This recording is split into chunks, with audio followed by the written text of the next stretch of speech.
আসসালামু আলাইকুম। সবাই কেমন আছেন? আশা করি সকলে ভালো আছেন।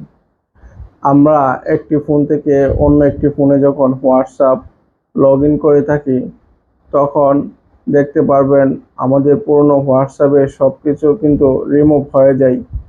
দেখতে পারবেন আমাদের চ্যাট, ছবি আদান-প্রদান, ভিডিও আদান-প্রদান সবকিছুই কিন্তু আর আগের অবস্থানে পাওয়া যায় না। আজকে হোয়াটসঅ্যাপে খুবই ইন্টারেস্টিং একটি বিষয় সম্পর্কে আপনারা সবাই জানতে পারবেন। আপনার হোয়াটসঅ্যাপ অ্যাকাউন্টটি অন্য একটি নতুন ফোনে লগ ইন করবেন, কিন্তু সবকিছু আগের মতোই চ্যাট, ভিডিও এমনকি আপনার ছবিগুলো আগের অবস্থার মতোই থাকবে। এটি কিন্তু আগে ছিল না। এই নতুন ফিচারটি হোয়াটসঅ্যাপে নতুন সংযুক্ত হয়েছে। তার জন্য আপনি চলে যাবেন, আপনি যে নতুন ফোনে হোয়াটসঅ্যাপটি লগ ইন করতে যাচ্ছেন সেই ফোনে যাওয়ার পর আপনারা চলে যাবেন প্লে স্টোরে। প্লে স্টোর থেকে আপনার নতুন ফোনে হোয়াটসঅ্যাপটি ইনস্টল করে নেবেন। ইনস্টল করার পর সেখান থেকে ওপেন অপশনে ক্লিক করবেন। ক্লিক করার পর ল্যাঙ্গুয়েজ আসবে, তারপর এরো চিহ্নতে ক্লিক করবেন। ক্লিক করার পর এগ্রি অ্যান্ড কন্টিনিউ এই অপশনে চলে যাবেন। যাওয়ার পর এখানে নাম্বার দিতে বলা হচ্ছে। আপনি এখান থেকে কোনো প্রকার কোনো নাম্বার দিবেন না।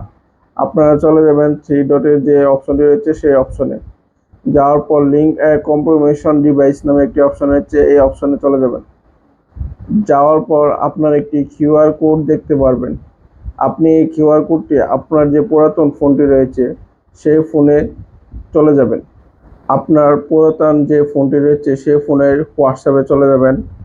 যাওয়ার পর উপরের দিকে দেখতে পারবেন থ্রি ডট যে অপশন রয়েছে সেই থ্রি ডটে চলে যাবেন। যাওয়ার পর লিঙ্ক ডিভাইস নামে একটি অপশন রয়েছে, এই অপশনে চলে যাবেন। যাওয়ার পর দেখতে পারবেন লিঙ্ক এ ডিভাইস নামে একটি অপশন রয়েছে, এই অপশনে চলে যাবেন। যাওয়ার পর আপনার ফোনের যে লক বা ফিঙ্গারপ্রিন্ট রয়েছে সেটি চাইবে, সেটি দিয়ে দিবেন। দেওয়ার পর দেখতে পারবেন এখানে একটি কিউআর কোড স্ক্যান করতে বলা হয়েছে। আপনি যে নতুন ফোনটিতে লগ ইন করছেন সেই ফোনটিতে দেখতে পাচ্ছেন একটি কিউআর কোড চলে এসেছে। সেই কিউআর কোডটি আপনারা এইভাবে স্ক্যান করে নেবেন। স্ক্যান করার ফলে আপনার পুরাতন হোয়াটসঅ্যাপটি কিন্তু আপনার নতুন ফোনে লগ ইন হয়ে যাবে এবং দেখতে পারবেন দুইটি ফোনেই কিন্তু একই প্রকার হোয়াটসঅ্যাপ ব্যবহার করা হচ্ছে। আপনারা কিন্তু দুটি ফোনে একই হোয়াটসঅ্যাপ দেখতে পাচ্ছেন, সব কিছুই ঠিকঠাক রয়েছে আগের মতোই। এভাবেই কিন্তু একটি হোয়াটসঅ্যাপ অন্য একটি নতুন ফোনে লগ ইন করতে পারবেন, সব কিছু আগের মতোই ঠিক থাকবে। আজকের ভিডিওটি এই পর্যন্ত। ভিডিওটি যদি ভালো লাগে থাকে অবশ্যই চ্যানেলটি সাবস্ক্রাইব করবেন এবং পাশে থাকা বেল আইকনটি বাজিয়ে দেবেন।